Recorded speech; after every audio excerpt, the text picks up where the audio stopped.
this one is the darkness of the unknown. And it's because when you are close to somebody that you just don't know what to do, which emotion to show, which action to take. It's like fumbling in the dark. And I could do a whole series of these. In darkness, in the sea, you know, like drowning. In the hurricane, everything's flying around your head. But this one is the fog version. Fog in the dark. And me as an artist has created shapes. You're not sure what they are. I don't even know what these shapes are because I have not really known what is the right way to go and what I'm seeing, what emotion is going on, what's happening in this other person's mind.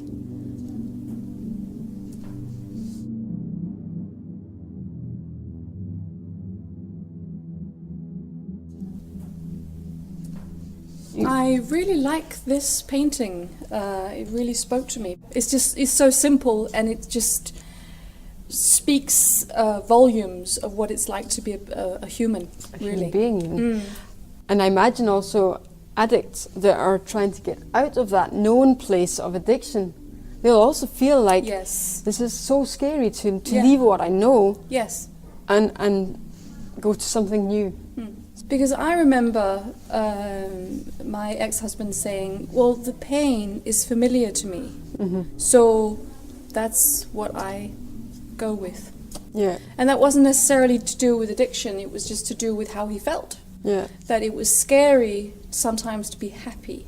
It was scary to believe. Embrace, yes, to believe that you can embrace actually be love, happy. embrace life, and all those positive things. The pain was much more familiar. He knew what he was dealing with, so it was scary to leave it. Yeah.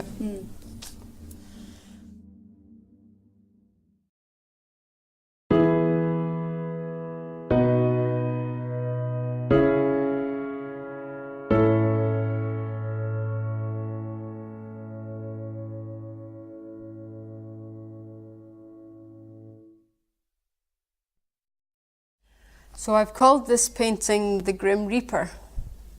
And at first sight you might think, how can that be? Because it's all bright and cheery. But I guess it's the attraction of something that's deathly in the end. And instead of there being a scythe in the Grim Reaper's hand, there's a syringe. Because drugs can be very life-affirming to start with. But in the end, they can lead to death. When somebody gets deep into their addiction, everything else becomes grey and just something you need to get through, wade through to get to what you want. So it becomes very goal-driven drugs. And everything else is just a little bit in the way or just dull in comparison.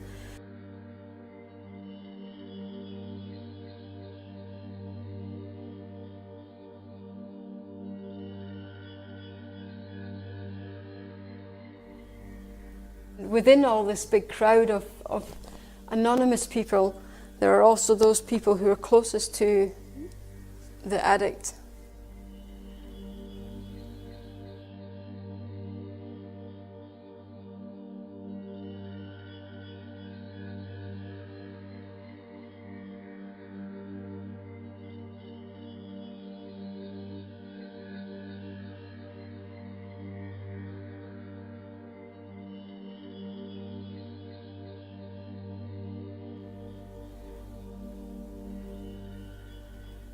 It's one of my earliest works in this series, and I first created it on a scale of 70 centimeters, and I liked the concept, but I was like, it's not intimidating enough, it's not daunting, not powerful enough at 70 centimeters. So I went from 70 centimeters to 2 meters. There you go.